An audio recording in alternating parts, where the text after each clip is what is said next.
Perfect.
Hello guys, what's going on? How you guys doing? What's up? Let me see if I can get our chat up here. Let me find the right one. Not that one. That one. Okay. Here we go. So, welcome to the show. Thank you guys for being here. So let me see who's in the chat. We got several people here today. We've got Smiling Game Master. How you doing? Aunt Jer. What's up? What's up? Mr. Shadow Kitty. Harmonica Man. How you doing? Nether 6. What's up? The Sinister Porpoise. What's going on? Dog. I like Dog. Dog is great. So today we are talking about the anxiety. Anxiety. I don't know if that's how you say it in Spanish, but that's what we're talking about. Oh my goodness. Random science thought of the week. Science is boring. I like math. Spoken by a random 6th grader who really needed to be introduced to physics. and possibly physical chemistry. If somebody likes math, have a look at physical chemistry. Sinister Porpoise. Aunt Jer says, I've learned a lot about the biology of anxiety throughout my years of hospitals and therapists, etc. Also interested to know more. Know your enemy, as they say. That's true. Here for the science. And happy Saturday to you, Smiling Game Master. I hope everybody is doing okay. Hey, Brain Bug, what's up? With me is Nina, the science doggo. Let me find my doggo cam. There we go. My supervisor sleeping on the job. Curled up like a Pokemon. But that's all right. Wrong one. There we go.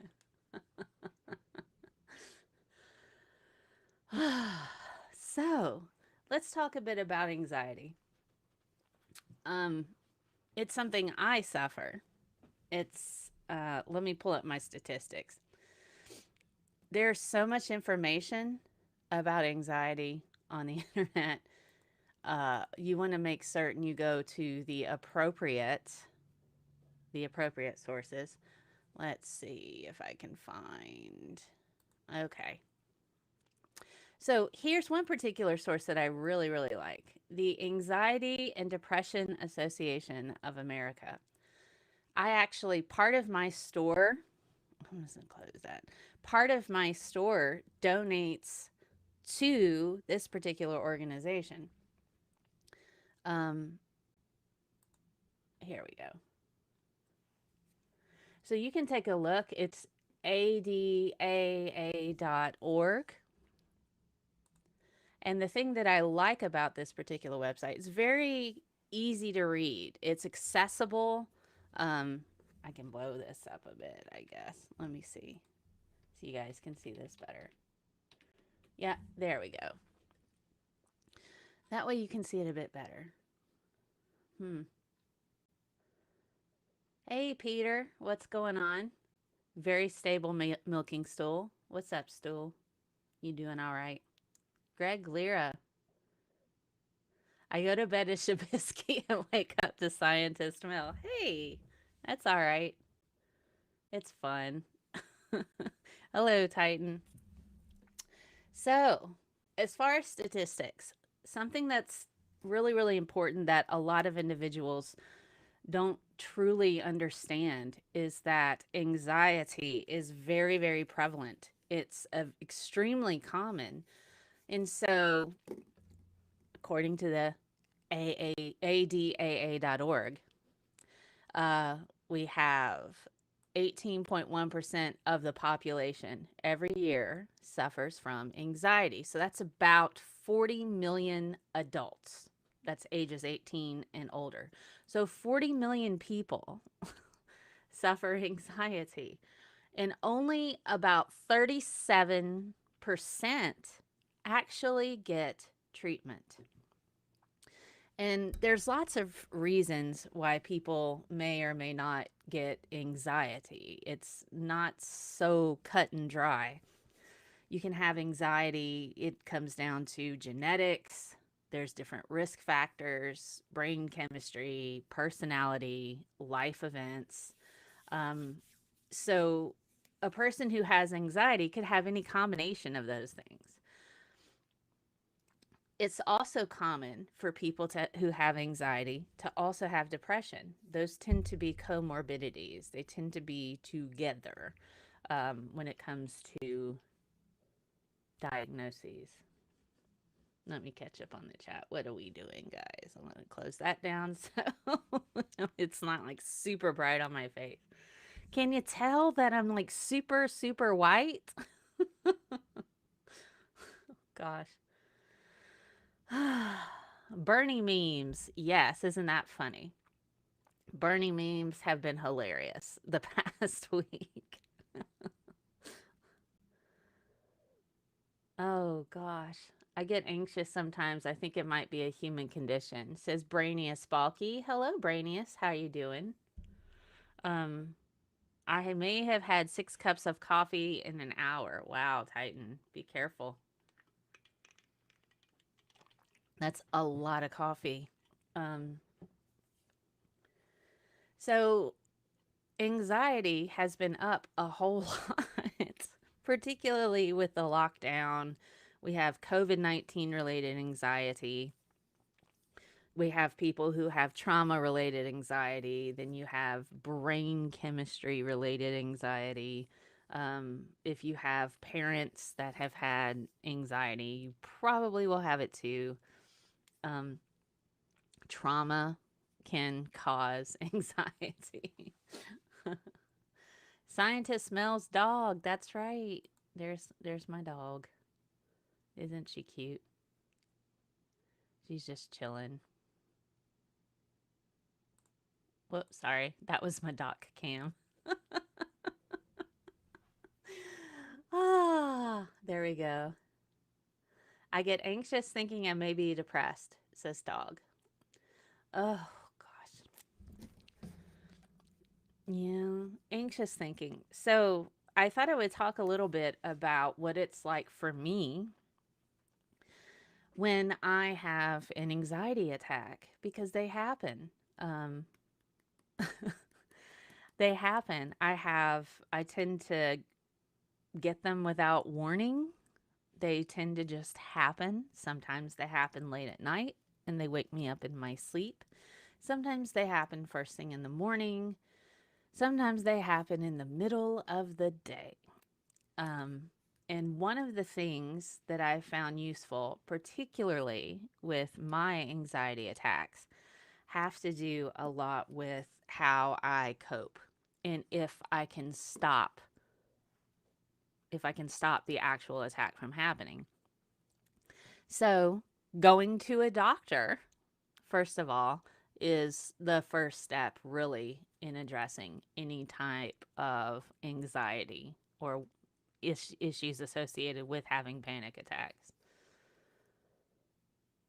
And sometimes you're focused on a legitimate worry, and sometimes you are worried for no good reason. That's true, Sinister Porpoise. Sometimes there is valid anxiety where you have something that is a, true concern, a real worry. And that can be useful because it wakes you up. You start taking that energy and turning it into something towards a solution. And other times, it's a bit like it just hits you. The docs, Brainia says, the docs want to put me on Zoloft, but I don't want that. I prefer Valium, but I know that is a thing to be taken like 1 month out of 12 because of that little switch in your brain. That's true. And to be honest, I do take medication. I take Zoloft, and I also go to therapy to help me do coping skills. Now, therapy, I could probably go once every couple of months, twice a month, once a month. It all depends on how well I'm coping. So, one thing that I would like to talk about is the stigma associated with going to therapy. People tend to think that therapy means that you're weak, that you can't do something. Well, it's much like if you get a really bad cold or the flu or you get a stomach virus, it hits you.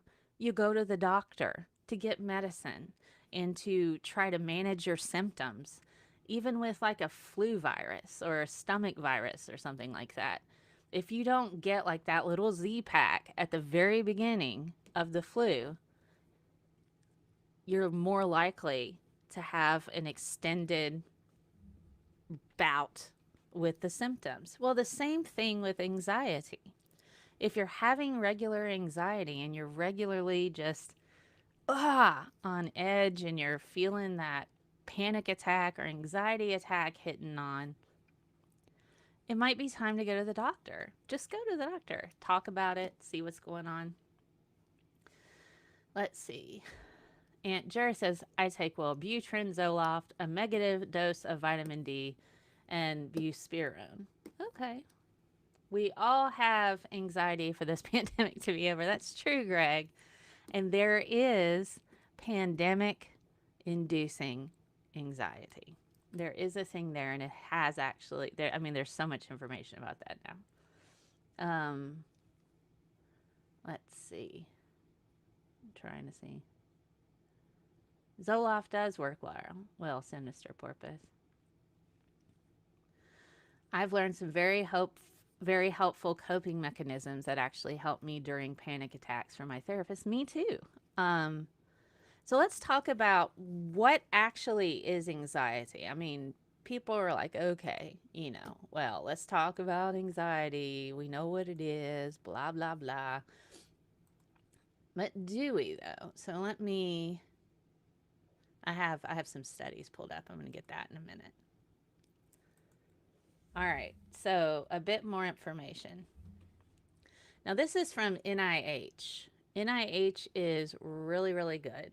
Let me see if I can get, here we go. I need to move this down a bit. Okay. All right. So let me blow this up a bit so you guys can see. Anxiety disorders. There's all kinds. There's lots of different kinds. You can have general, let's see, any anxiety disorder can be panic disorder, general anxiety, agoraphobia, a specific phobia, social anxiety disorder, PTSD, obsessive compulsive disorder, and separation anxiety disorder. What's really interesting, particularly with individuals who suffer anxiety, their brain structures are just a little bit different in shape. And we can see that through brain scans. So people with PTSD, they have vastly different brain scans than people who don't have PTSD. Oh, hey Randolph, how you doing? Glad to see you here.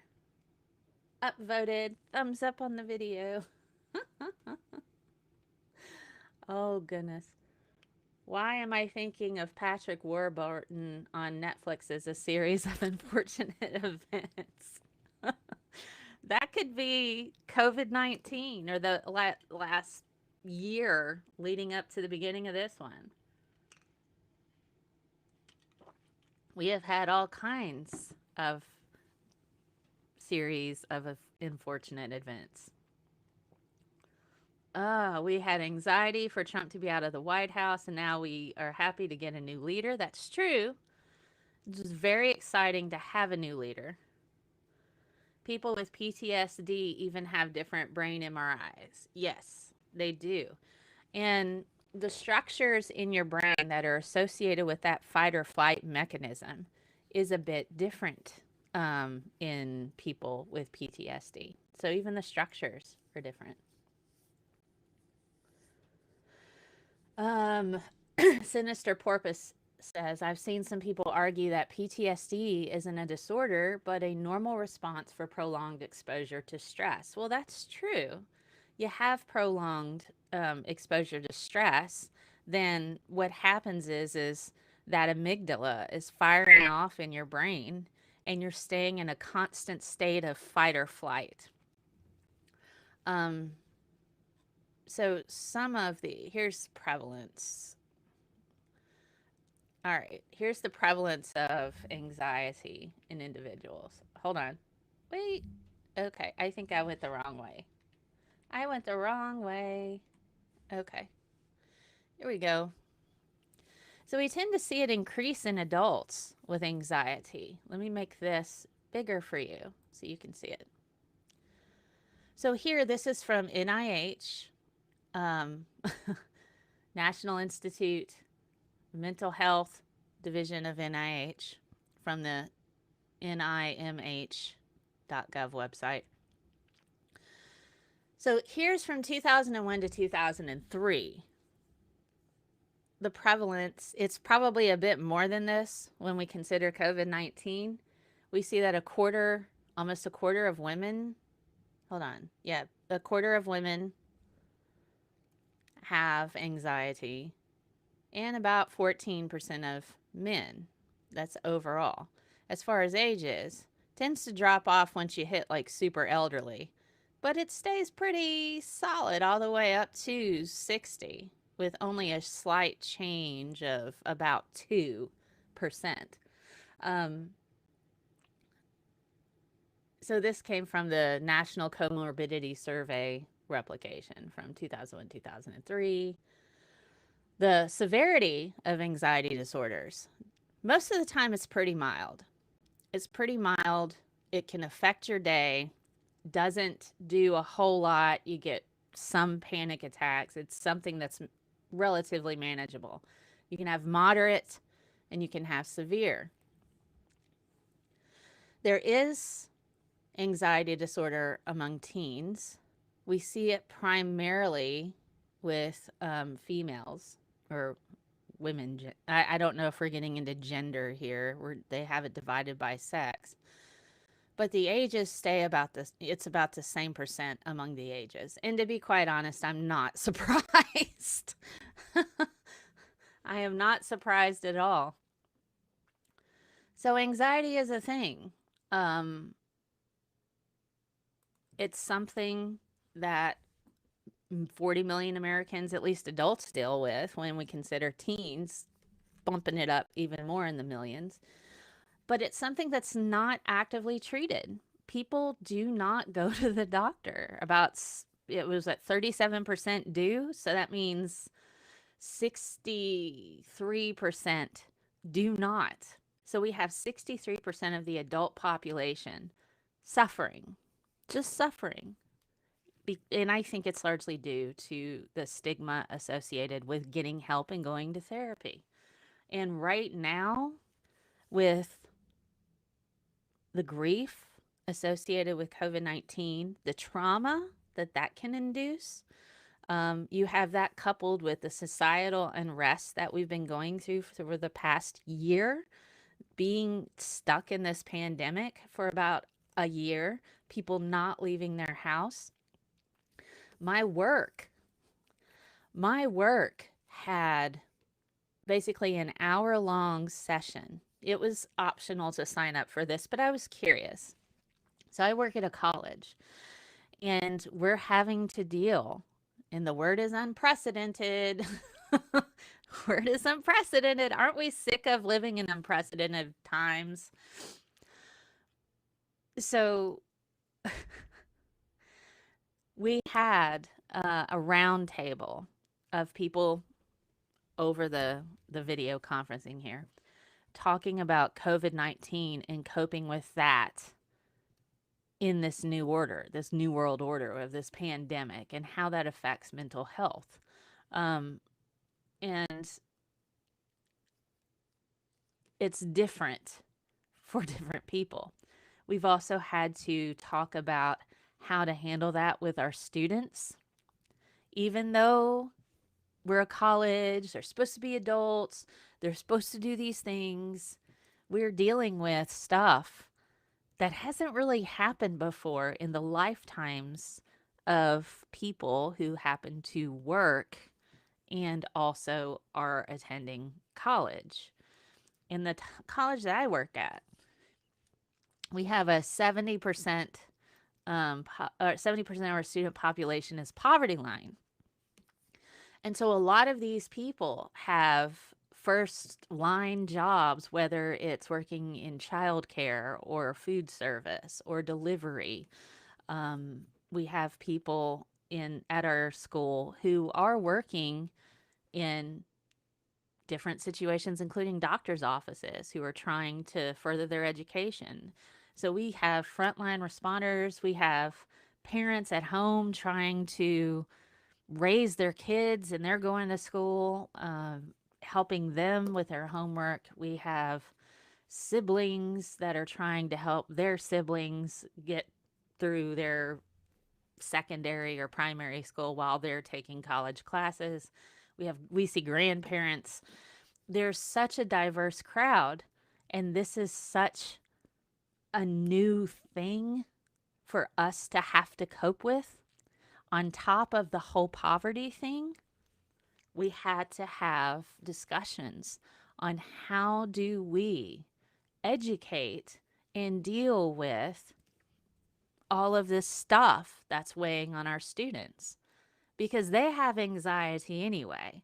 We've had to deal with the racial discrimination, particularly with what was coming out with Black Lives Matter, the social unrest. These are things that my work, my college where I'm at, actively address. They talk about racial inequality. We see that.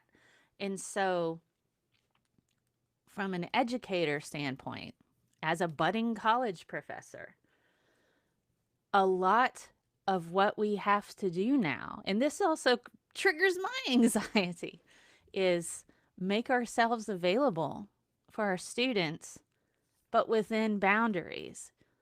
So my anxiety has been through the roof, even though I have a good job that I am very grateful for. I recognize it's a privilege for me to be able to do that.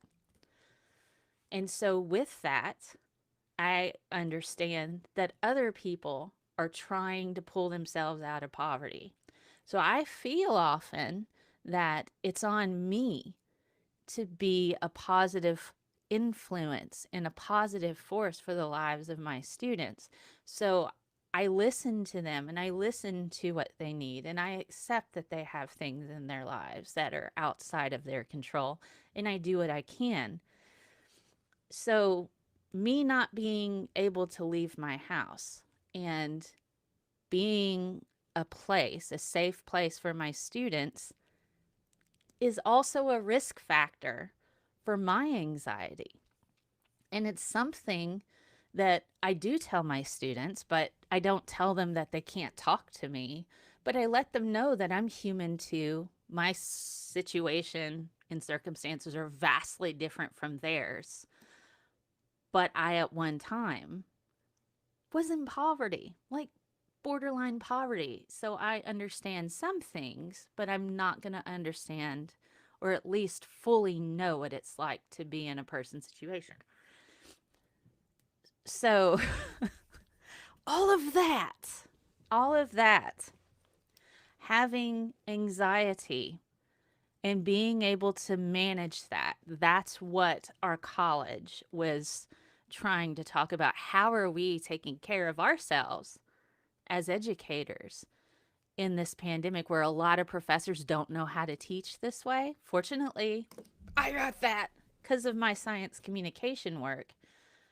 But establishing boundaries where I sit and I have to like get like actual grown-up pad and write out what my schedule is and what I need to do and when do I eat and when work is over. When do I officially shut off the lights in this room and it's done?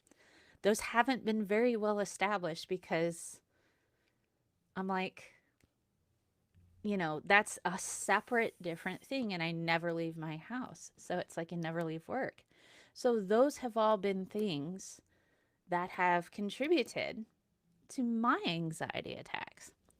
So for me, recognizing what triggers my anxiety, sometimes I totally get that. Other times I'm like, I have no idea why I'm having a panic attack right now. And it just hits. And so it's hard to isolate. So self awareness, writing stuff down, planning, scheduling, seeing it in front of you. This is what I have to do. These are my priorities. Once these are done, once I do this amount of stuff on my to do list, if I need to do stuff tomorrow, I make a note of that and I start my new list for tomorrow. Once I start it, I'm done for the day. That has helped me exponentially, as well as physical activity, which I'm trying to work in more often because I'm used to walking around the classroom. So all of my physical activity has completely dropped. So this pandemic anxiety is very real and it's affecting all kinds of people all over the world. Let me check on the chat. Cheers for the video, Mel. Thank you, Brainius Balky. What's up? Arterial bleeding is a normal response for having An arm chopped off. Wouldn't call it a good thing. Well, I mean, normal is kind of a weird word, isn't it? But being normal and being a disorder aren't the same thing. But psychiatry has its own weird definition of what counts as disorder. Yeah. Randolph has a question. I know someone who had anxiety caused by dangerously low iron. Their family doctor figured this out from a blood test. A psychiatrist wanted to prescribe meds without a blood test.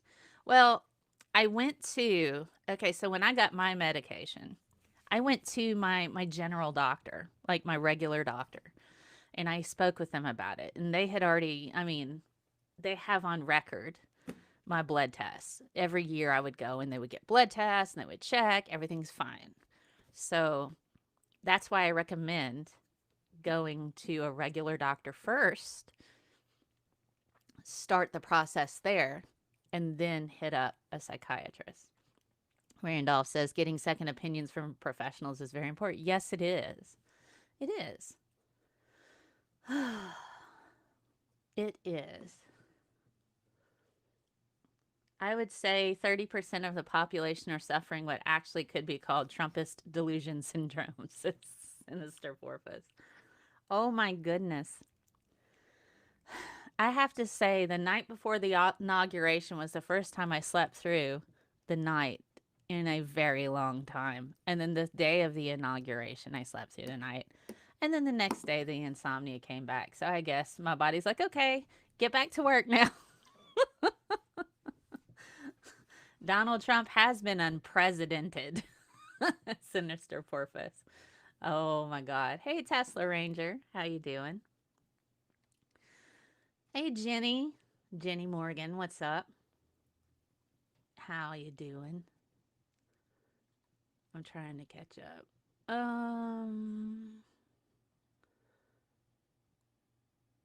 Aunt Jer, is that the mammalian diving reflex? Aunt Jer, I missed something. Do you know anything about the diver response? That's a new one that I've tried. It works. I don't know about the diver response.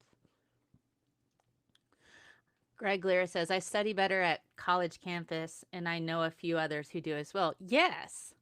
And I'll be honest, this room is really fun. I like it. I use it for my science communication. And since I'm having to work from home and teach from here, I'm here all the time. And it's hard to leave work. And when I was a grad student, I would rent out a conference room that had whiteboards. And I would sit in that room and I would study. I would write out everything I know on those boards. And I would be in there all day. But I would also take breaks. After every hour, I would get up and walk around, go outside, get me an ice cream, come back, because I knew my limits on studying. Change of venue is exceedingly important, particularly if you're one of the individuals who are self-isolating, if you're staying home, staying safe, all of that sort of thing.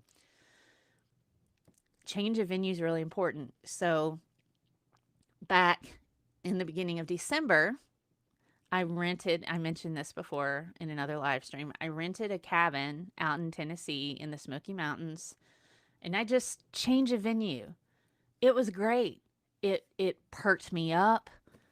It made me feel better. I felt rejuvenated and recharged. I only went downtown into the city for an hour and a half and left because it was turning into a super spreader event, which was triggering my anxiety again because nobody was wearing masks and they were vaping everywhere. And I'm like, I'm out of here. I'm getting out of here because I am not about to get this Rona. I have been so careful. So it's insane. It's insane. But yes, you're right. Change of venue can help you get in the frame of mind that you need. I don't know much about the science behind it. It involves putting ice or cold water on your forehead or cheeks and holding your breath for 30 seconds. I guess that's the diving thing you're talking about, Andrew.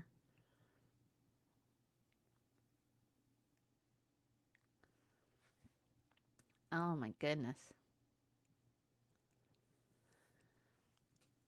that might just be what it is to be human right now, the influx of awareness and taking that on and taking that on board, not dealing with it. I mean, there's so much that's been happening.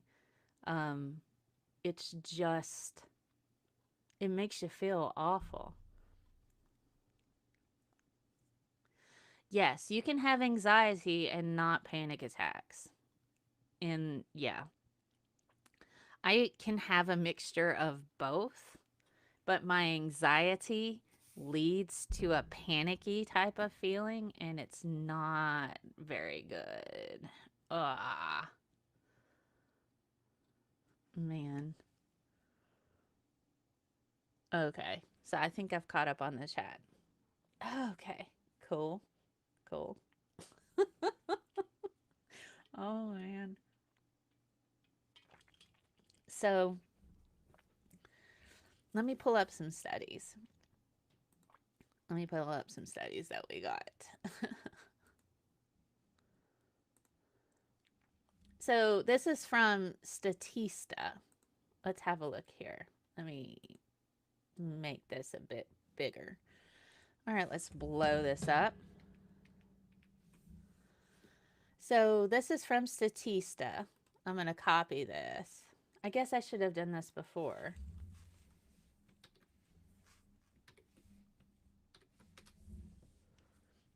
On my other things, I can post those links in the side chat as well. So for here, if you're curious, worry, stress, and other emotional responses are to be expected during such times of instability, and for those already suffering mental illness, the extra pressure serves to exacerbate their condition. An additional challenge for those experiencing mental distress during the pandemic is that social distancing regulations make it more difficult to access appropriate mental health care services. That is true. But if you're talking to a therapist, if you have a phone, there is an option. It's called telehealth. Telehealth, sorry. Telehealth, essentially, what that is, it's a HIPAA approved app that preserves privacy between two parties, your doctor and you. So if you have a therapist and they haven't made that jump to technology, tell them about telehealth. It's a great app. It's private. You get a secure link sent to you that you can click on and you can join through that app. It's really nice and it's super encrypted. So it's a way to essentially keep your privacy. So let's have a look. I think this is in the UK. Pandemic sinks UK youth mental health to a new low. There's so much information here. Let's go to the full screen. So let's see. COVID-19's share of persons worried about their mental health. Let's have a look. Oh my goodness. Boy, that looks like that looks like an attack right there. Let's see. Who have we got? We got Germany, we got United Kingdom, and we got the United States. So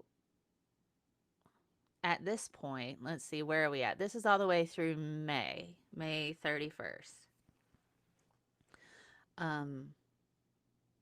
So May 31st, the UK had the highest concern of mental health issues. The US, about 28%, and Germany was about 23%. Let's see what their sources are. Yeah, I'm not going to pay for that today. We can even check out what's going on in Canada. I really like this particular website. This is a cool website. Workers, mental health challenges affecting their productivity since the coronavirus outbreak in 2020. Most of the time they have difficulty concentrating, taking longer to do a task, difficulty thinking, putting off challenging work, and difficulty juggling tasks or responsibilities. This is all reasonable. I mean, for real, these are all reasonable and side effects of anxiety. You get foggy brain. You can't think very clear. You, and if you just had an anxiety attack, depending on how long it was, you might be recovering and you might be freaking tired. So, these, to me, this isn't unusual. This is almost like, oh, that makes sense. But some people may not necessarily agree with that. They might be like, oh, well, just suck it up, buttercup. You're like, well, no. No. Oh my goodness. It doesn't work that way.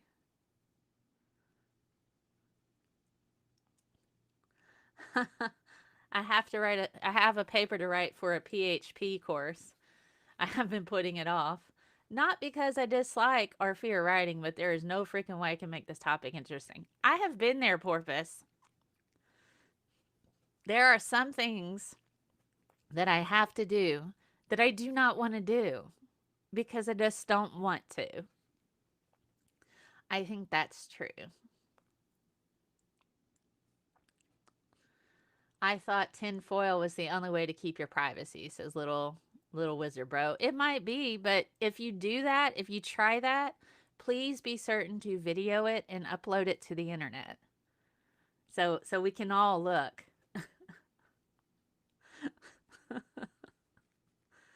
A pandemic is terrible, isn't it?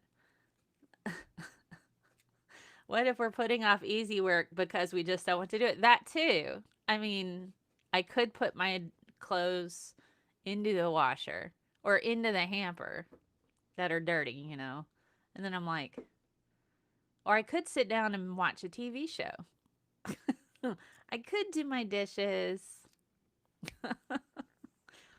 Optimistically cynical. How are you doing? Waffles. Oh gosh, waffles sound really good right now. I've not eaten yet. And see, that's the other thing, stress eating.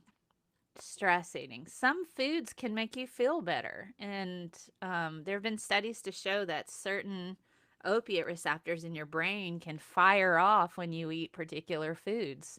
And you start to develop a tolerance for it. I did a whole show just on junk food and junk food addiction and how it's very easy to be addicted to it because of the different chemicals and how they interact with your brain. They make you feel good. So you keep eating the junk food, chasing that dragon, looking for that high. Yep. ScientistMel, don't you know breakfast is the most important meal of the day? It is. But I was really enjoying laying in the bed because I only slept about 4 hours last night. Oh my goodness. I only slept 4 hours last night. So lack of sleep also is a risk factor for anxiety, can contribute to that. Mr. Shadow Kitty says the mental fog creates even more anxiety, which then feeds upon itself and spirals out of control. You are right, sir. Shall I give you a Golden Turd Award, by the way? Plug in Hannibal and Monty's show. You might see me there doing a bit. And I won a Golden Turd, guys. You'll have to see what for. But it's okay. Hannibal and Monty, props to them. But yes, essentially that spiraling, that's where the problem is, because once that starts, it's like a snowball on a hill, and it's very difficult to pull it back in, Hello, Never Again. Frankly, I hate that the world has been largely forced to live like I do, because I really hate living totally isolated from everyone, but the ones near me, I don't want near me. I understand. Donuts. Donuts sound really yummy too. Super sugary stuff sounds really nice because I only had 4 hours of sleep last night. And then, sugar means energy. Like that's sudden. It almost feels like a Dragon Ball Z moment when you get something super sugary and it hits you. You're like, and then you like turn into a Super Saiyan. Or if you go back really, really far and you do like the Street Fighter, you get your Hadouken going on. Hadouken, you know. Was it Ryu? Ryu who did that? Let's see. How's Nina doing? What's up, Neen? Do you want to say hi? Look at that sweet little face. Nina the science doggo. It is always time for Floof. Floof is awesome. Sorry. Wrong one. Harmonica man. I try to eat once a day whether I want to or not. I had to eat my dinner at about 11:30 last night because I was engaged in a gaming activity. Player versus player stuff, guys. People are really not nice on the internet, which can also be a trigger for anxiety. Smiling Game Master says, oh, for sure, my wife and I have a tendency to order chicken tenders or Indian as comfort food. You know, it's really good. I have to stay away from chips and salsa, chips and cheese dip. I actually ordered out last night and I had a turkey burger and I had a couple of onion rings there and some tater tots. And I didn't even eat my turkey burger till about 11:30. And it was in like the lettuce wrap. I'm trying to cut back on like basic carbohydrates. I want more complex ones. So there you go. Was that a Pomeranian? No, Brainia. She is a long-haired Chihuahua. Long-haired Chihuahua. She has floofy feet. Little floofy feet. Hey, Neen. See how cute? She's got a cataract in one eye and it can't be fixed, unfortunately, because of high risk of retinal detachment. But she is loved. She is loved a lot. Which is why I don't do PvP. Exactly, Smiling Game Master. I'm learning that myself. That's why I don't play PvP. Toxicity abounds. Yes, I had somebody swearing at me yesterday. I fight in this war game. It's Evany. It's on my phone. And normally, you know, since I normally travel a couple of times a year, 2 or 3 times a year internationally.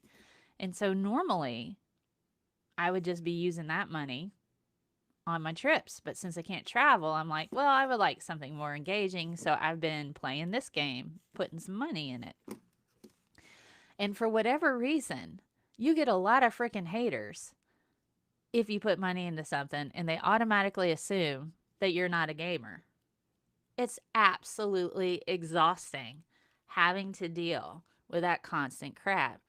Oh, you put money into. Yes, I also bought an Xbox.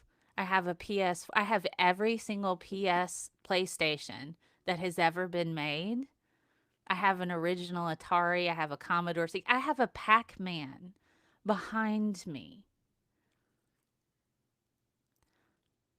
Original Commodore 64, original Atari. I just need to get the cables. It's the one that I had when I was little. About 40 games. I have Xbox One. I've had an Xbox 360. I had original Xbox. I have a Sega somewhere. The only thing I don't have right now is a Dreamcast. I've had every single Nintendo.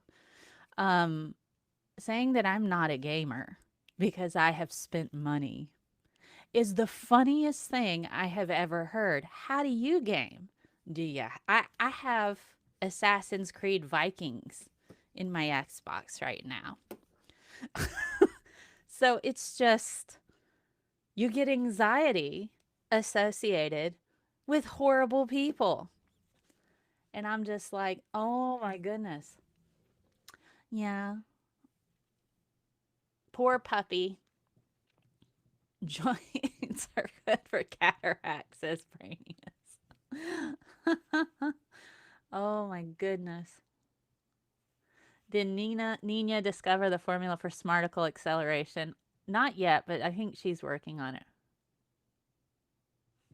Phone games are slot machines and scams. They often are. But if I'm having fun and I'm enjoying it, then I'm going to play it for a little while. And if I want to, I can leave it and come back later and it's still there. So it's not one of those things that I'm terribly worried about. Yes, paying is how you support the developers of good games. I enjoy this game. I've had a lot of camaraderie within my alliance. People are super nice. We're supportive of each other. I'm part of a really awesome alliance of really good people, and they're getting strong. We all work together in this game. It's a lot of fun. It's everybody else that gets that not everybody else. There are lots of alliances on my server that are just awesome.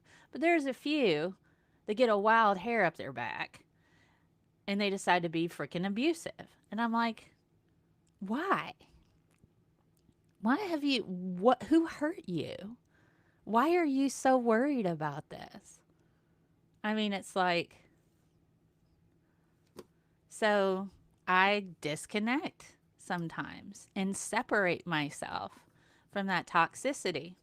It's important to not constantly expose yourself to all of that kind of ickiness. And there's actually a bias called the ostrich bias, where people avoid bad news because it makes them feel bad.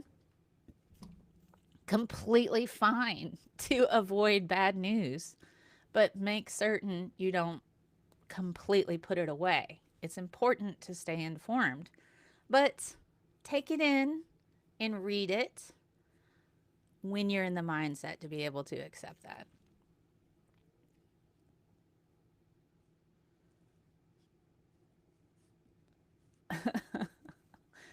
You ever play Sundog? Because they are bringing that back. FTL needs awakening. I haven't played Sundog. My current mobile game addiction is Merge Mansion, fully single player but relaxing. That's cool. Smiling Game Master. I had a Super Nintendo, N64, PS2 and 3, Wii, GameCube, and PS4 throughout my life. So many games. I had a PS1 that was chipped and could play games from Korea. I have games that were never released. But hey, guys, I'm not a gamer because I spend money on games. Weirdest and funniest thing I have ever heard. I laughed. That was meant to be an insult, but I thought that was so funny. I thought that was so funny. But yes, environment's important. Not exposing yourself to lots of bad news all the time is important. So let's talk a bit about what it feels like to have anxiety. So here we go. Let me go with this one. This one will be easier so you guys can see this. You can join a study. I don't want to join a study. Where did it go? Alrighty. Let me scroll out. Okay. All right, so here we go. We have several different symptoms. Okay, so we'd mentioned this before. Anxiety disorders. Again, this is, let me put this in here. Copy. I'll put this in the side chat so you can join me. Control B. I say words I type out loud sometimes. There we go. So, symptoms. What does it feel like? Generalized anxiety disorder. Feeling restless, wound up, or on edge, easily fatigued. You have difficulty concentrating, irritable, muscle tension. You can't control those feelings of worry. You have sleep problems, staying asleep, restlessness, unsatisfying sleep. That means, are you dreaming about getting the virus? What's wrong, Neen? Look at her. What's she doing? Do you want down? Do you want down? I think she wants down. Let's see. Neen went down. Neen says, I am done today. Are you done? I think she might be thirsty. So when she wants to come back, she'll just run back over here. She likes her little spot. So you can have these feelings. That's anxiety. Now, anxiety attacks and panic attacks can go hand in hand. So you have that worry and you have those feelings and that tightened muscles. And when you start to have those feelings of worry and they start to spiral, it can lead you into a panic attack. Sometimes I have panic attacks and there was no worry to start with. So you have intense fear, your heart's racing, you have accelerated heart rate. This happens to me sometimes when I wake up in the morning, trembling or shaking. I wake up and I just start shaking. Feelings of doom, out of being out of control, sweating. I mean, all of these things are associated with a panic attack. Sometimes anxiety can trigger these panic attacks. And sometimes these panic attacks just happen. Um, and so when people have frequent panic attacks, they try really hard to prevent those from happening, particularly in public. Um, Public panic attacks are not cool at all, guys. You feel completely out of control. Um, woo! Let me catch up on the chat. I've still not recovered from some environmental bad news from this morning. I'm sorry, never again. Yes. Nina was just like, jumps right into my arms. She's a sweet dog. I love her. She's just having a day, I think. So, I forgot what I was going to say. Yes. So for me, if I have a full on anxiety attack with some of the panic symptoms, depending on how long it lasts, is going to determine my level of recovery. People don't think about what it's like to recover from that. So when you have a panic attack and your muscles are tight and it's coupled with anxiety and your muscles are tight, your heart is racing, you're shaking, you have those feelings of doom, that sense of not being in control of yourself and not being in control of anything. It's exhausting. Your fight or flight mode is going off. It's just like when you're in a stressful situation, that fight or flight mode is going. Your body's getting pumped with adrenaline. And you're just like, and your muscles are tight, and you're just like, your heart's racing. It's like you're running a marathon, but you're not getting the benefit of the exercise. So when it's done, when it's completely done, you're exhausted. You're absolutely exhausted. And so for me, if I have a panic attack or an anxiety attack, because usually it's an anxiety attack and it has some panic attack qualities. If I have one of those and it lasts for hours, I'm talking like 2-3 hours, it's going to take me a day or two to recover. I will still have the foggy brain. It's like you've just recovered from running away from a potential mugging.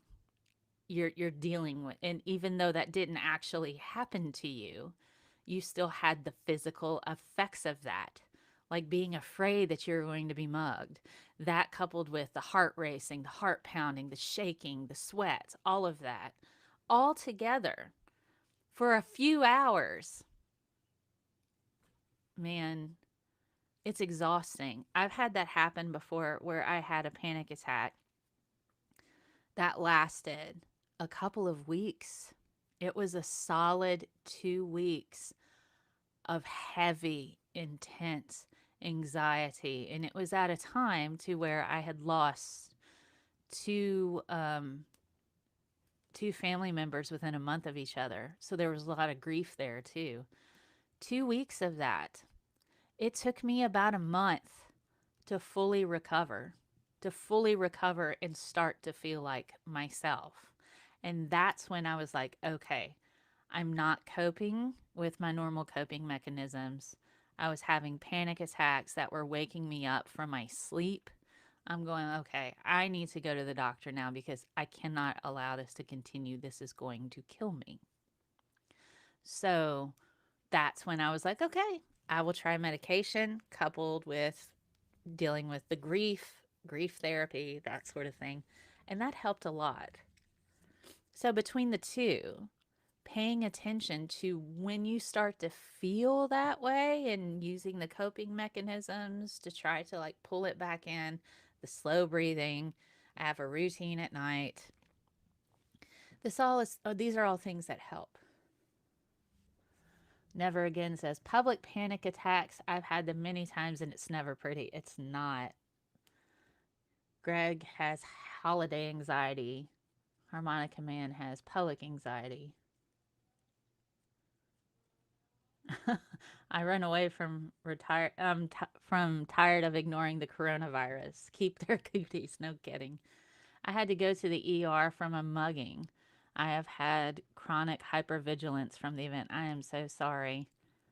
But those are things that induce our anxiety and cause problems for us. So, I was going to pull up some more. Where is it? I was trying to find. Here we go. Open in a separate window. Let's see.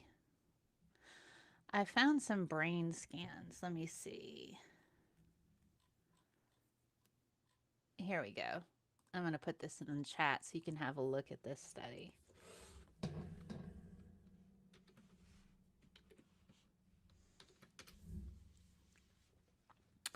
There we go. So this is neuroimaging in anxiety disorders. So essentially, all that is brain scans. They just did brain scans. I can't make this bigger. Here we go. It's cute. They still have Google Plus, guys. NCBI. Guys, get rid of Google Plus. I probably have that on my live stream too, so it's okay. So essentially, this is what they've said. All right. Anxiety disorders, the amygdala, that's where we have the fight or flight response. That's a crucial structure for fear and anxiety. It's found to be activated in anxiety provoking situations. Well, yes. So here's a bit of the science. Apart from the amygdala, the insula and anterior cingulate cortex seem to be critical, and all three have been referred to as the fear network. So you have the amygdala, the insula, and the anterior cingulate, I believe, cortex. Those are all together. And so what they do, this is a review paper. They review the main findings from 3 major lines of research. First, we examined the human models of anxiety disorders, including fear conditioning studies and investigations of experimentally induced panic attacks. Oh my gosh, I would not, guys. I don't know that I would want to be in a study where they had to induce a panic attack. I would hate that. I don't know that I would want to be part of a study like that. But I mean, I understand it probably needs to be done. Then we turn to research in patients with anxiety disorders and take a dose look at post-traumatic stress disorder, obsessive compulsive disorder. Finally, we review neuroimaging studies investigating neural correlates of successful treatment of anxiety, focusing on both exposure-based therapy and several pharmacological treatments, as well as combinations of both. So this is a pretty well flushed out paper on the different types of anxieties and that sort of thing. So the DSM-4 is when we have a DSM-5 now, I believe. So that's PTSD, social anxiety, social phobias, obsessive compulsive disorder, according to the DSM-4.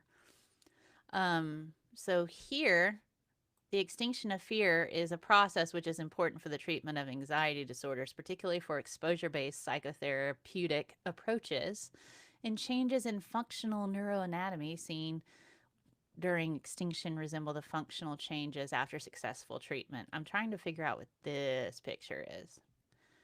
Activation in the left anterior cingulate cortex and the left anterior insula.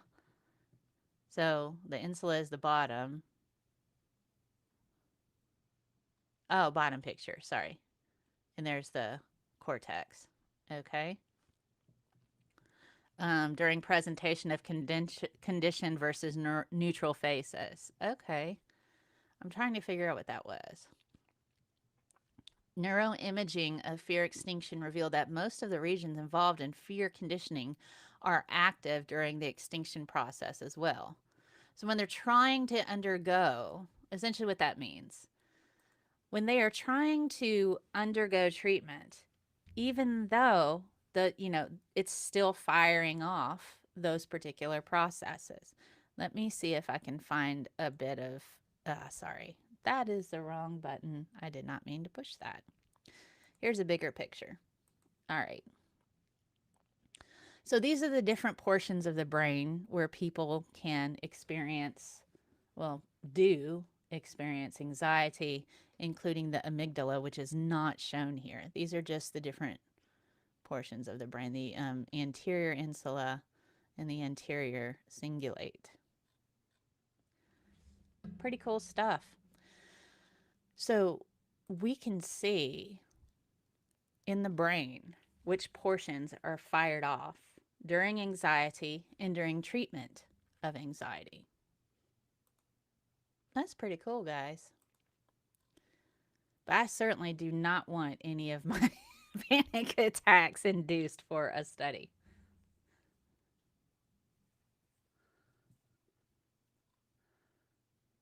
Oh my goodness.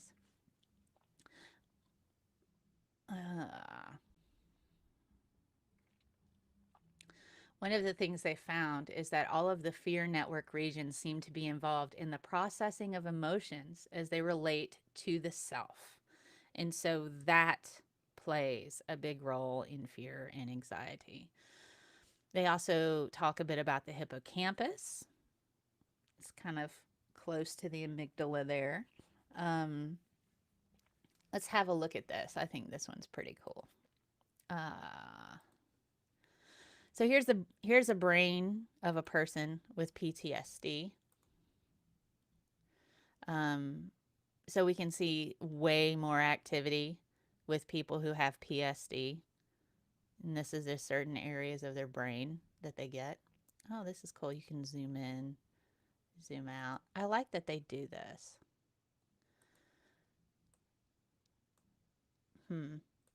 I don't know. That's pretty cool. So these are the different areas that fire off in a person with PTSD. So we can see this. We can see this. We can measure it anytime that they're having an episode, or even if they're undergoing therapy. Those are still going to fire off, but that makes sense. You know, that makes sense. You would expect those portions of the brain to fire off when you're trying to learn how to control it.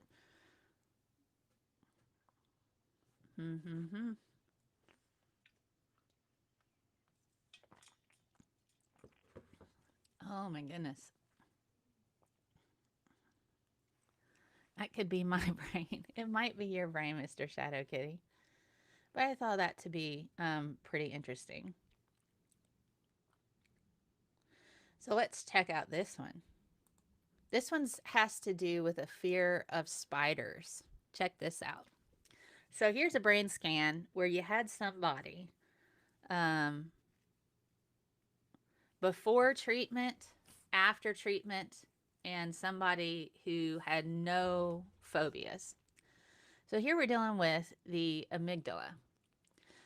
So before before they had any kind of treatment, whether it's medication or any kind of, exposure therapy, their amygdala is firing off. So, post treatment, we don't have any activity when they're presented with pictures of spiders, which also resembles the control.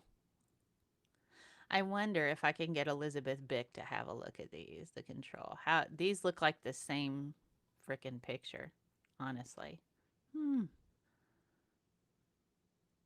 But I would think that this would be, I don't know. I want to check on this. So these are the controls. Huh. I'm beginning to think that's the same picture. You guys notice the patterns here? The patterns of the brain matter are the same all the way across. See? As much as I like this picture, looks like the controls are the exact same picture as the post-phobia. Might want to check out, oh, I forgot the website. Elizabeth Bick on Twitter goes through and looks at and does photograph analysis to see if there's any similarities. She's really good. If you haven't checked her out, find her. She's really awesome. PubPeer, pubpeer.org. We should look this paper up and see.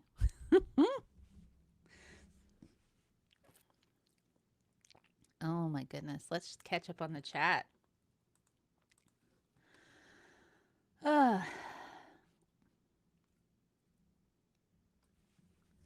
Athena, goddess of wisdom and warfare, how you doing?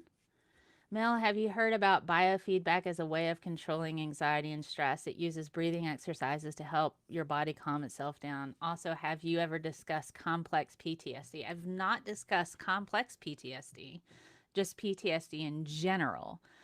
I use controlled breathing to help me slow my heart rate and be, center back down and ground myself. Lots of mindfulness to help me with that.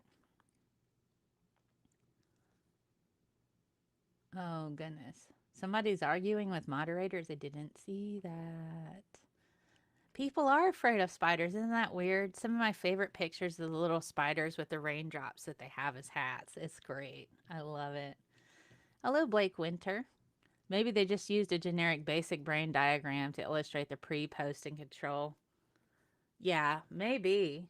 It's worth investigating, though. Let's see. I don't have to be a fan of any moderators, but only ScientistMel. That's fair enough. Oh, goodness. Oh, I'm so sorry about feeling that way.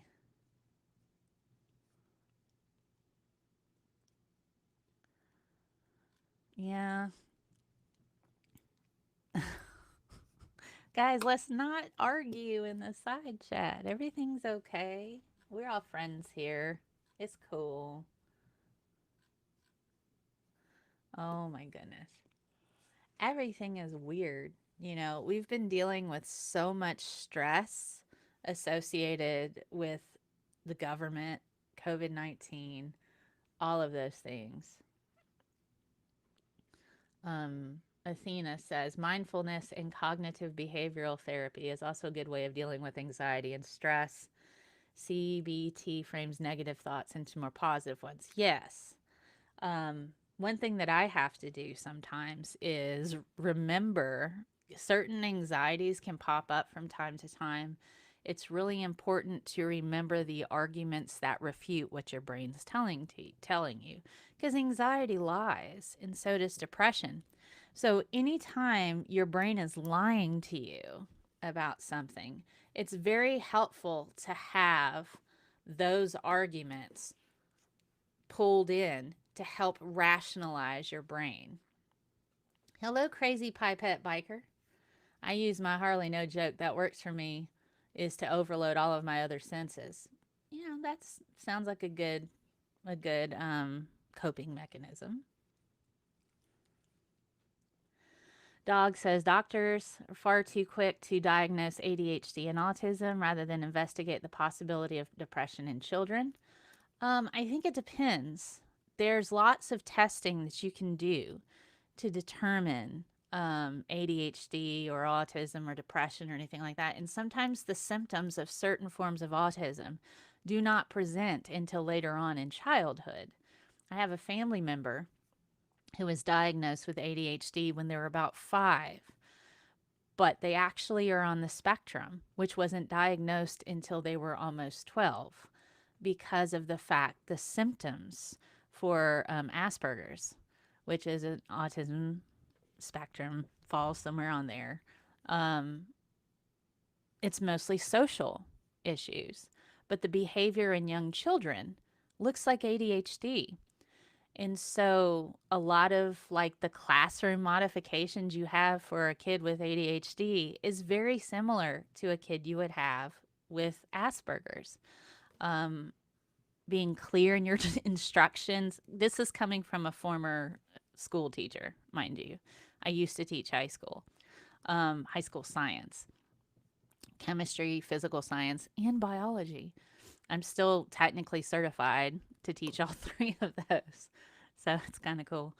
But it's not so much that it's a misdiagnosis, so much as you have to go on what the symptoms are. In their psychometric testing, you have that from a psychologist, child psychologist, and then you can have a neurologist weigh in doing brain scans.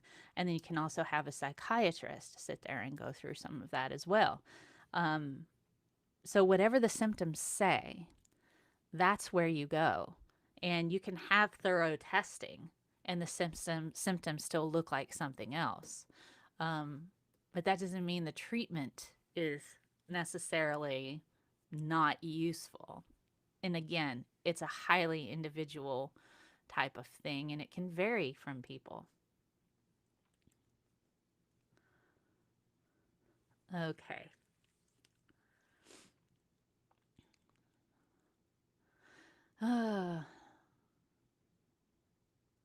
Some people have used offensive words on YouTube. Yes, they have. And some of them say it about me. So, what's going on? What what word are we saying here that I'm not seeing? I don't know. Something was removed. Okay. Let's see. The brain is one of the most powerful organs humans have. If we could unlock its full potential, imagine what we could accomplish. People think that our subjective experience is limiting, says Athena. Yeah, I mean, we also need to be okay with being wrong. I actually spoke about this last week when I talked about conspiracy theorists and the societal pressure of associating being right with strength and being wrong with weakness. And so people don't ever want to be wrong. And so that can have a bit of anxiety. And so you have test taking anxiety, which I have, by the way. This is why, as an educator, um, budding college professor, whatever you want to call me, it doesn't really matter.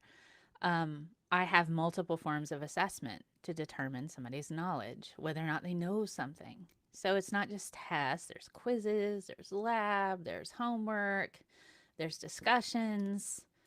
Does this person know stuff? And so I always hated courses that only had exams because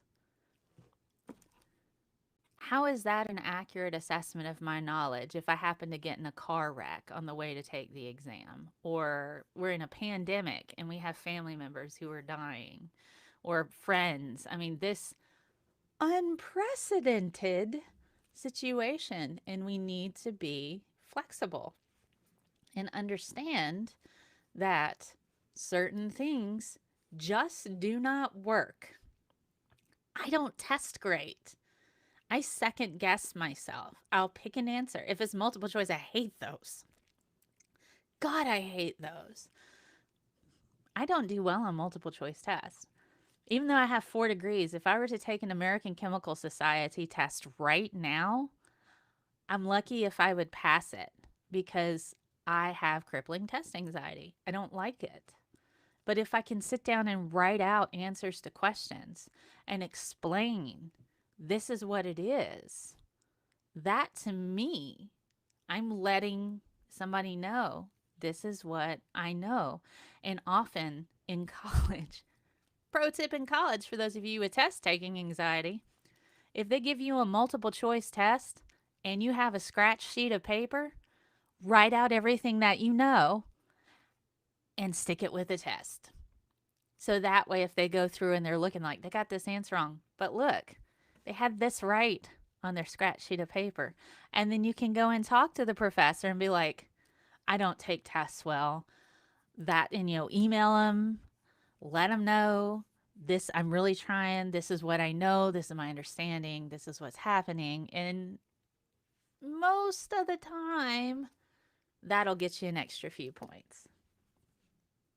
That'll get you an extra few points. Never again says Mel, I'll be on headset. I have stuff to do, but want to hear what you have to say. Thank you for sharing. Well, thank you. Never again. I'm glad you're here. There is a great freedom in that, in being wrong, as it allows you to change your frame of mind to become a better person. It also allows you to learn more as time goes on. That's correct, Athena. We cannot learn if we're never wrong. You know what I mean? How are you going to learn if you're not wrong? You have to be wrong sometimes.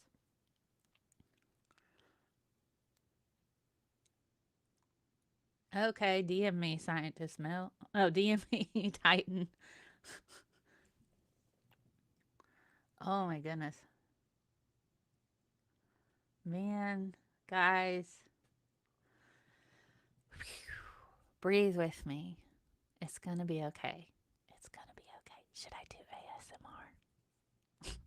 Does anybody here actually respond to ASMR? Maybe I need to do an episode of my show on ASMR. Blake Winter says, only exams? Odd. I'm a professor of math. I've never run a course with only exams, and I don't know any other professors who have done that either.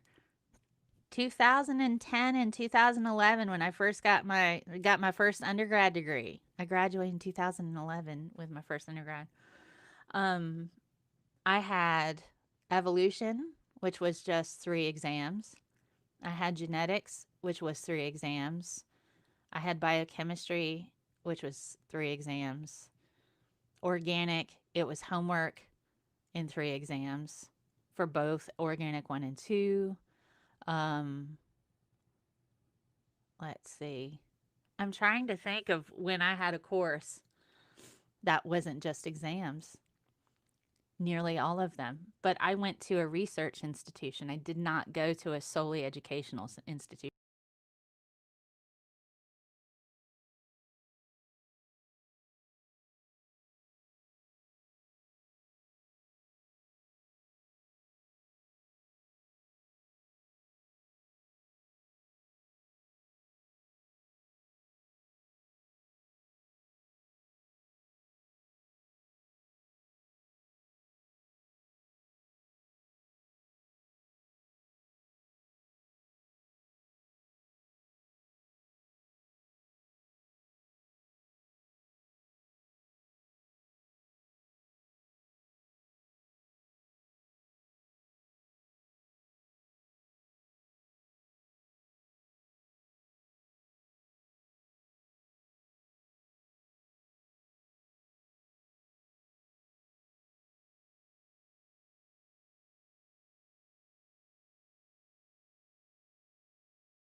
I think I'm back.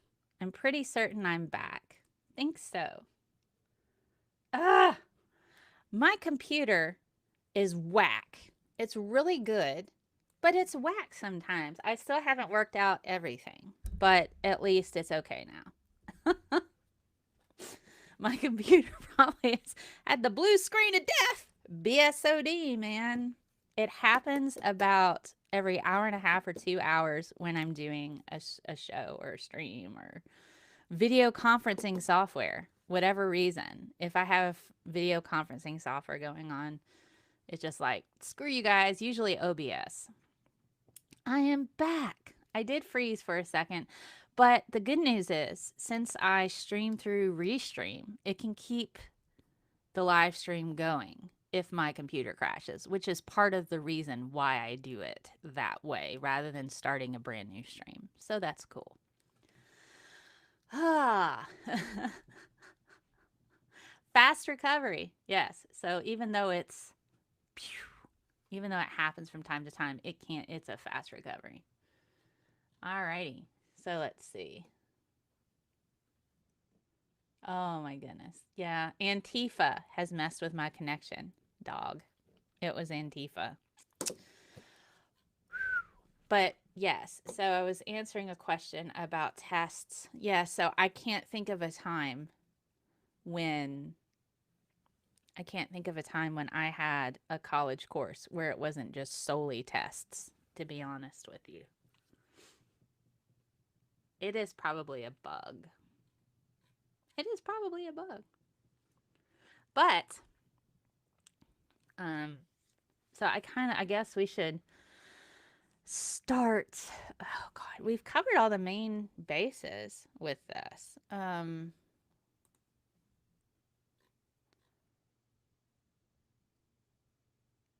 my goodness. Here's the Mayo Clinic. And I'm going to put this in the side chat.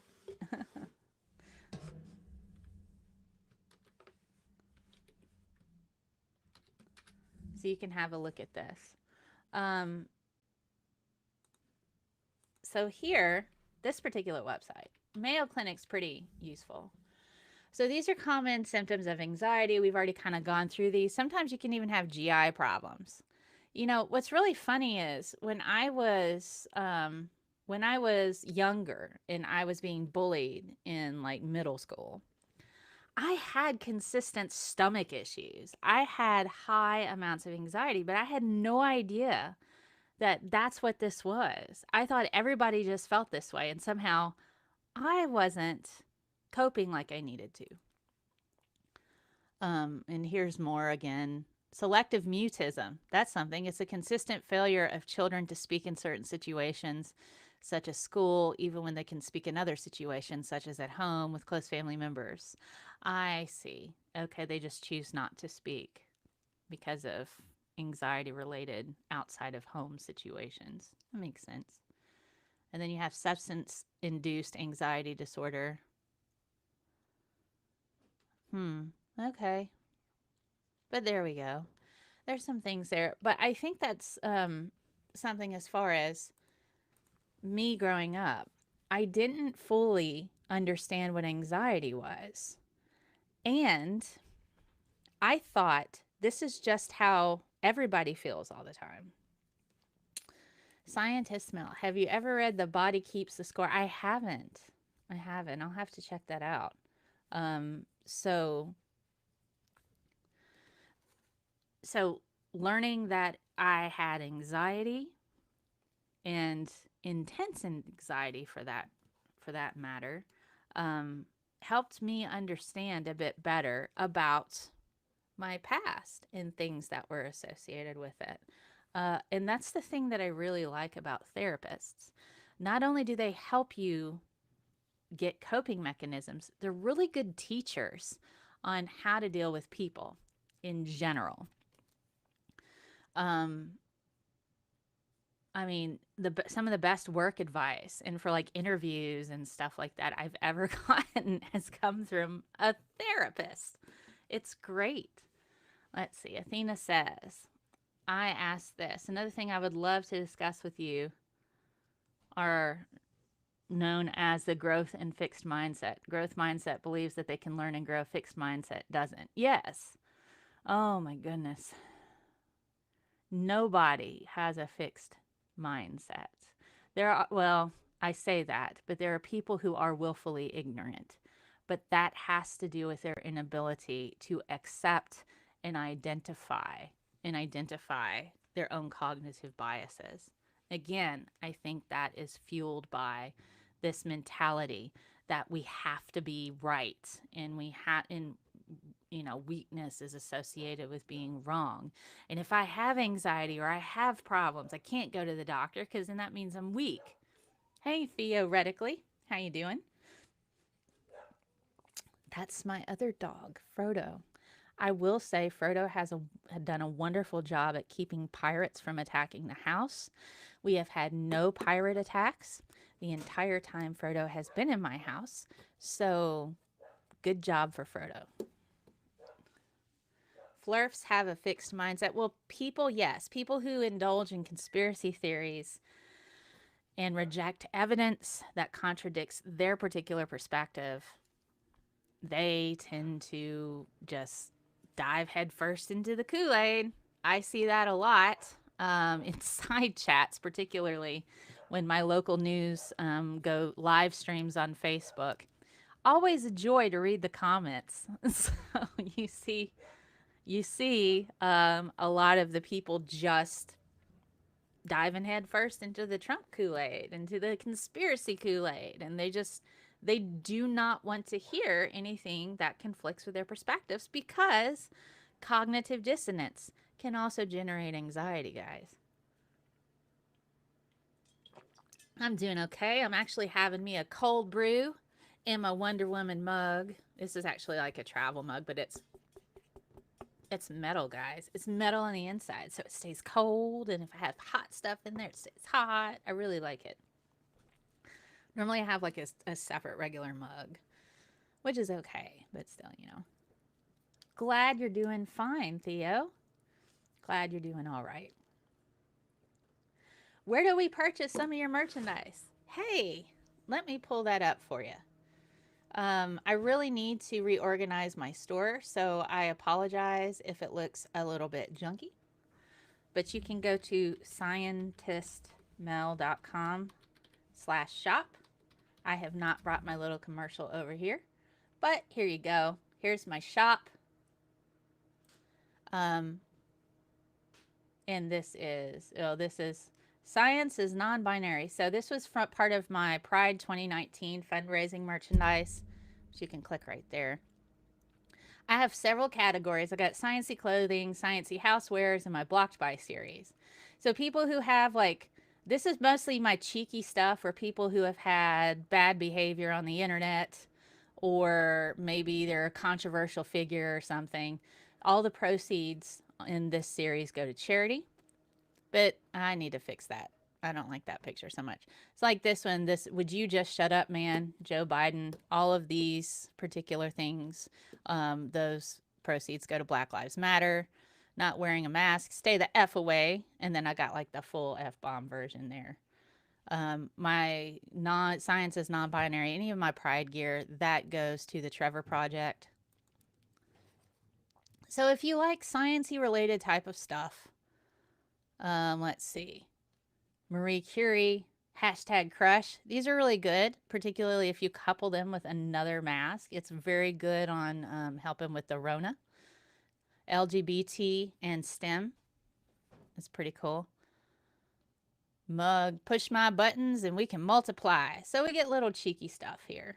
Let's jump over to this one. And I also have coffee mugs, what a scientist looks like. That's for women. Vaccines, finish them. That data though. If you know a teacher, Witcher, take on a Witcher. Toss a coin to your teacher. They're pretty broke right now. The world, it ain't a flat. I'll let you fill that in there. Fibonacci curve, easy as 1, 1, 2, 3. Grow a pair. Those are ovaries. Science is my jam. This is one of my favorite shirts. I actually have this one, and I wear it all the time. This one here. Question, hypothesize, Experiment, analyze, conclude, you've just science. So I have lots of different stuff available. ScientistMel.com/shop. If you go to the blocked by section, I am adding merchandise. It's just because of COVID-19, I haven't been able to add new designs with the warehouse. I use Printful, and so they send you stuff directly. And so anytime you buy certain, and if you're curious about that, let me just see. If you're curious about it, let me go to my shop. If you're like, I want to know which organizations are benefited. So you can click on blocked by. And here's all the different organizations. Particularly, here's one for the ADAA. We talked about them today. The American Depression and Anxiety Association. Some of the merchandise I have with the particularly not nice people I've encountered with on the internet, those proceeds go to that. It's not a straw man argument, to quote your own words to you.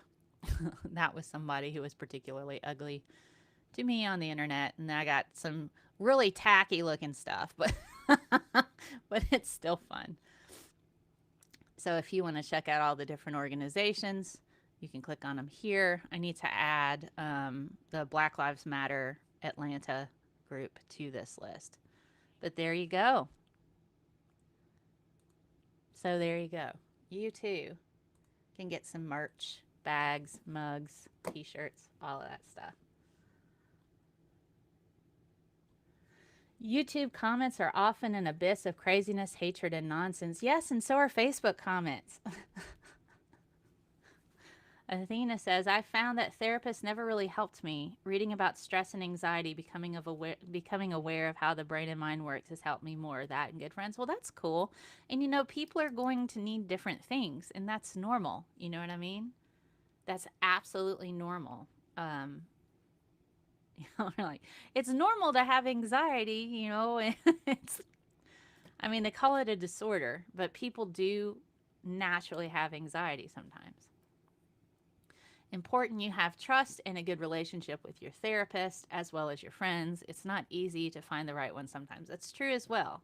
And therapy is work, guys. It is a lot of work. I'm at my, I need to work on a few things myself, and so it's like you have homework that you have to do, and it's emotional homework to where you have to sit there and go through and sort yourself out. But it's totally worth it, guys. You are investing in yourself. Something that I tell my students, I have a giant student loan. It's more than my house, but it's an investment in myself, right? So I do have anxiety sometimes associated with my student loan. But that was an investment in me. And so for my students, again, 70% of them are poverty line. They're just trying to get through and get out of poverty by getting an education. And one of the things is I used to be right around that level, worried about bill collectors, worried about, am I going to be able to pay my rent and things like that. So one of the things that I do is remind them that their education is an investment in themselves, and nobody can repo your brain. What is the government going to do? Yeah, they might be jerks if I fell upon hard times and I couldn't actually pay like I need to. But the thing is, they can't take away my knowledge. And that, to me, is super freaking valuable. And that's what I tell myself when I start to get that anxiety associated with my student loan. And I go, okay, but look where I am now compared to where I was when I had 4 jobs and I was worried about, should I go to the movies because I don't know if I can eat tomorrow. People take it for granted. I had 4 jobs. I worked, golly, probably 60 hours a week. I had 2 days off a month, and I could barely make ends meet. I wasn't lazy. I just didn't. I didn't have money. I mean, and it's expensive to be poor. It really is. I had health insurance that I didn't use because it was too expensive to go to the doctor. I was trying really hard to get my education while I had 4 jobs, and it was practically impossible. It was practically impossible. I had to drop out of school twice because of life circumstances similar to that. So, you know, when you're used to being in poverty line and you have all of these societal issues just burdening you, where you're not paid a living wage. I had one job where I was making $10 an hour. I had one job where I was making minimum wage. I had another job where I was making $10 an hour. And that job gave me commission. One of my jobs was 30 hours a week. Another one was the evening after my 30-hour a week job. And then I had weekends where I was working at my other job and I was DJing. And my person who booked my gigs would take 50% commission just because he could. Um, so so when you're in a situation like that and you have the anxiety of, can I pay my rent? Can I pay my bill? Can I pay my water, my electricity? Can I pay for my heat? Can I pay for my food? How am I gonna do this? Let me just throw my bills in a hat, and the one I draw, that's the one that gets paid this week. I have been there.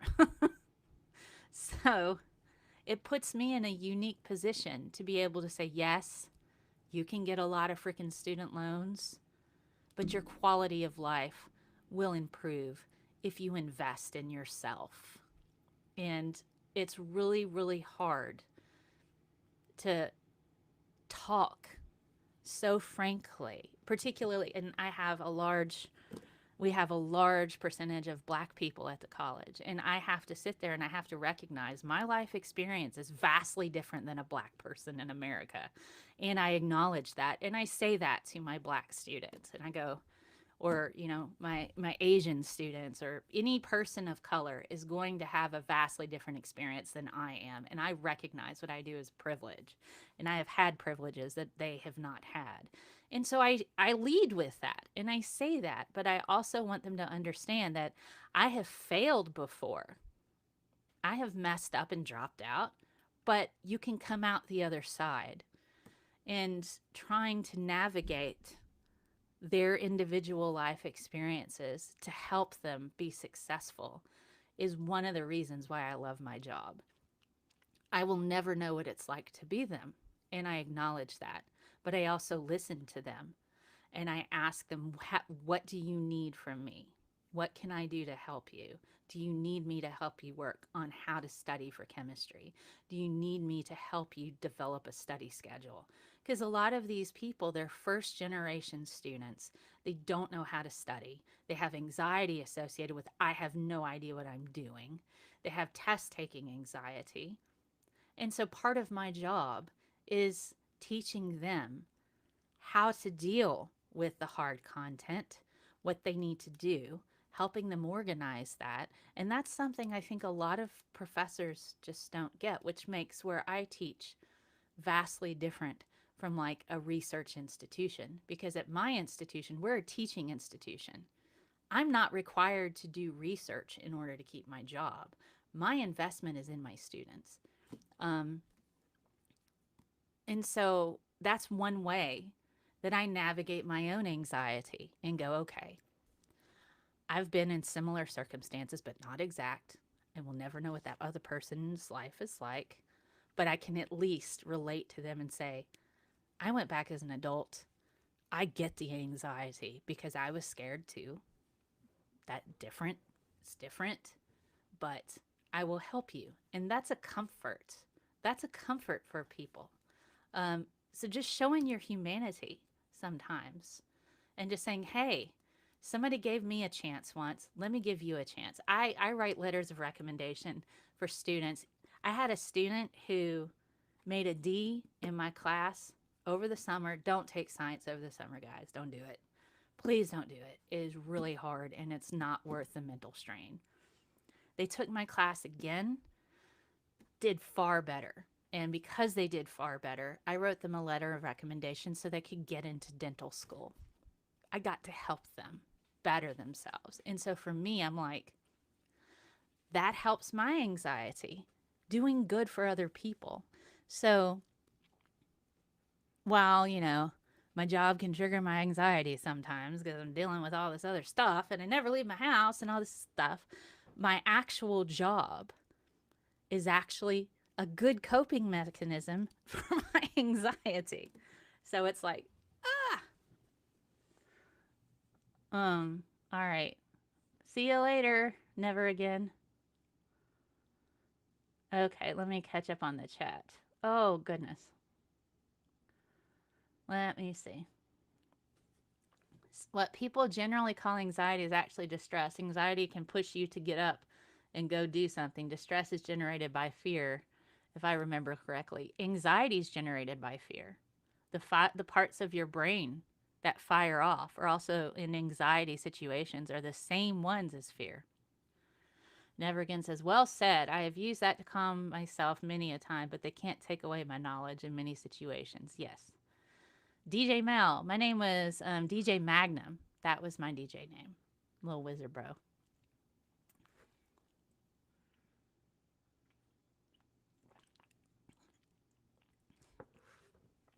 I don't know. I don't think you lose it. You can refresh your knowledge. You can go back and refresh. If you worked hard to learn something, all you really need to do is just pick up a book or pick up a thing on it and just practice it a little bit again and you can get it. Oh my God. Theoretically, I'm thankful we have public universities. Some states now will pay for the first 2 years of school. And then if you're like a New York resident, you can get 4 years of college free.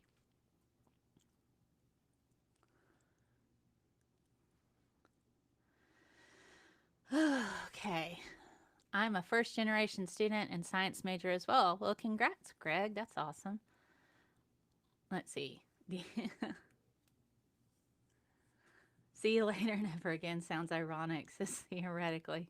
It's okay, never again. It was good to see you.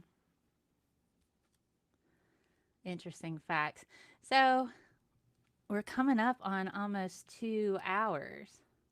Yeah, we're coming up on almost 2 hours. And man, we've hit pretty much all of the main points about anxiety. With Biden, he's going to extend the Pell Grant. That's good. I actually, some of my schooling, I did qualify for Pell Grant.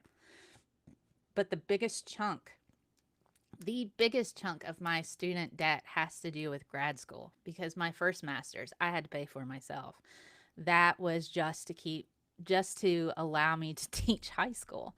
I have 2 undergrads in science and I had to pursue a graduate degree in order to teach, but they just threw me right in the classroom right out the gate with, no prior education as long as I was taking classes.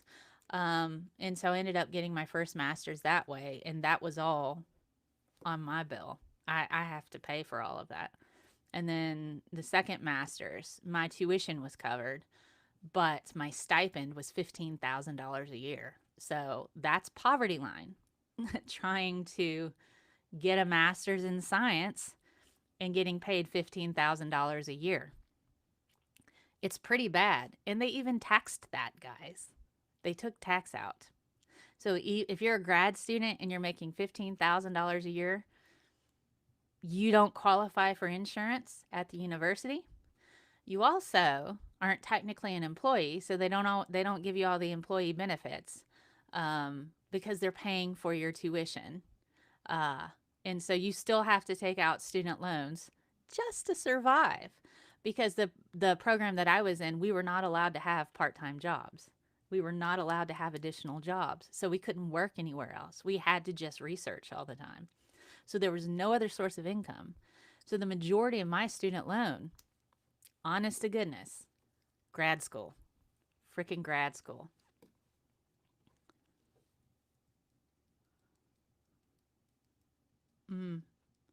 I was fed to the wolves last semester. Like, dang, full-time student, part-time weekend job is challenging. It is. For every hour of class that you take, you need 2 hours of study. So if you're taking a 4-hour class, you really need to study 8 hours a week minimum. So if you have a full load at 16, if you have like 16 to 18 hours of coursework, you're going to need to study for 32 to 36 hours. That is outside of going to class. Hey, Inquisitive Quandary. Investment in one's own mind is in the only thing that you truly own and cannot be taken from you or will ever need to beg for.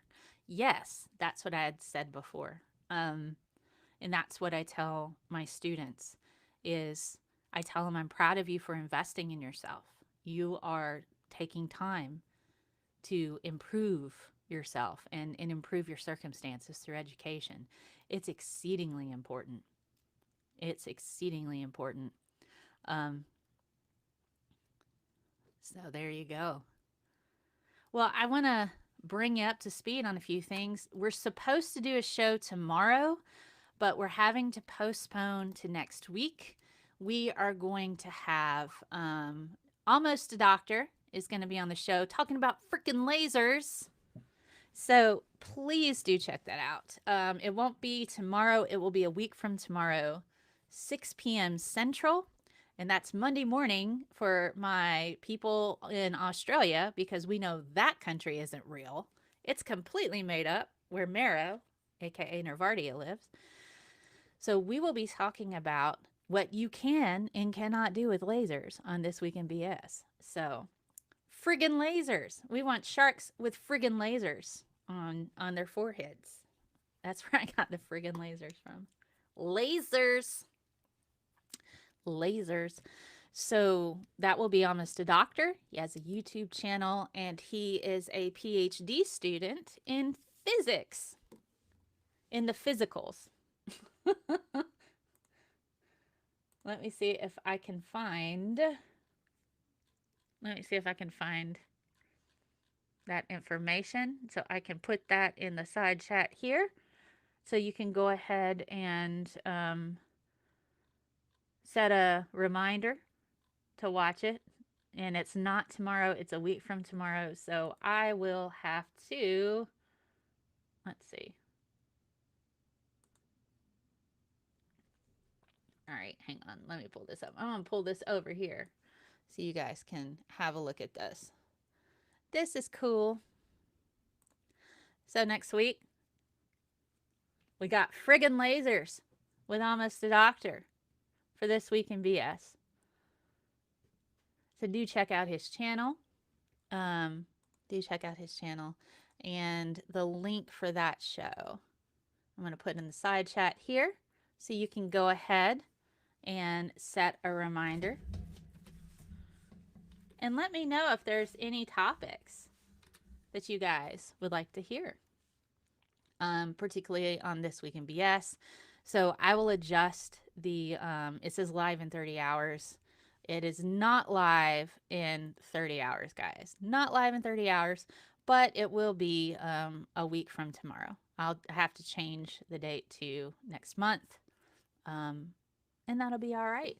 Almost a Doctor. Friggin' lasers, guys. Lasers are cool. If you don't like lasers, what are you doing with your life? How can you not like lasers? Yes. Pew pew lasers. That's right, Greg. All right. So I think the best part of Austin Powers, The Sun God Is Dad, Dr. Evil, Sharks with Lasers, laser tag. I loved laser tag. So I'm going to pull out a quote from The World According to Mr. Rogers, because we need more Mr. Rogers in our lives.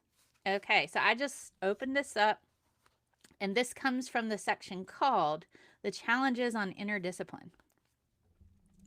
You know, so self-care also takes a bit of inner discipline, right? Self-care is really, really important. So discipline is a teaching-learning kind of relationship, as the similarity of the world disciple suggests. By helping our children learn to be self-disciplined, also some grown-ups, guys, not gonna lie, we are also helping them learn how to become independent of us.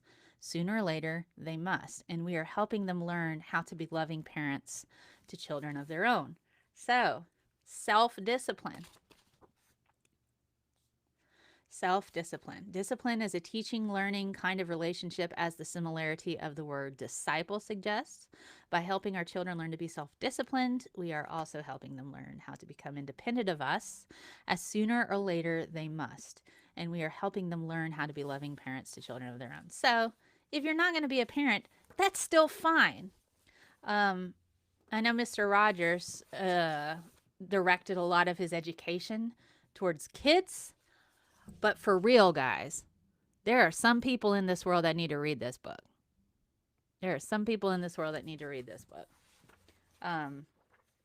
We Are All Neighbors.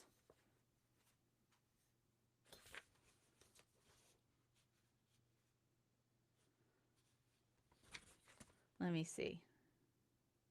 Here we go. I'll read this one more and then I'll let y'all leave. We are all neighbors.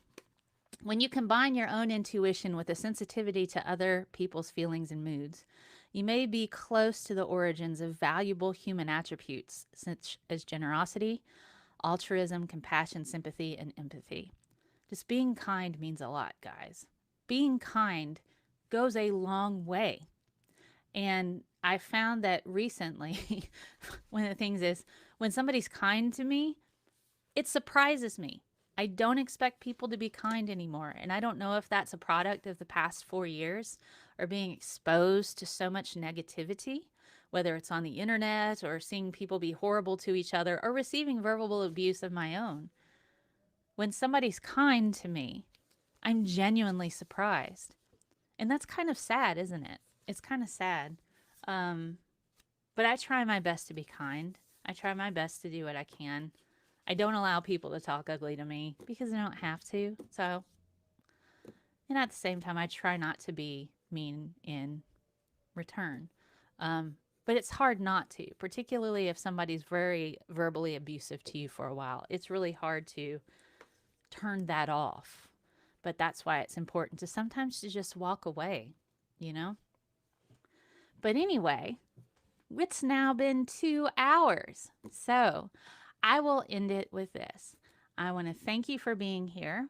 A week from tomorrow, we have This Week in BS with Mero and Almost a Doctor, where we talk about friggin' lasers, guys. Let me know what you want me to talk about this weekend. We could talk about anything at all. Probably anything but politics, right? Anything but politics. So if you have an idea for the show, put it down in the comments, or you can reach me on twitter.com/ScientistMel. You can also email me through my website, ScientistMel.com. So I will say this. Many good points. Thanks for your actives. And thank you, Theo. It's important that we all stick together and we just be kind to each other. It really, kindness is free and it can make or break somebody sometimes, you know? A little bit of kindness, super important. Can we talk to Mel's dog? She's gone. She's gone now. But Nina, I love her. She's my little doggy. So I will say this. You always make each day special for me. You know how? By just your being you.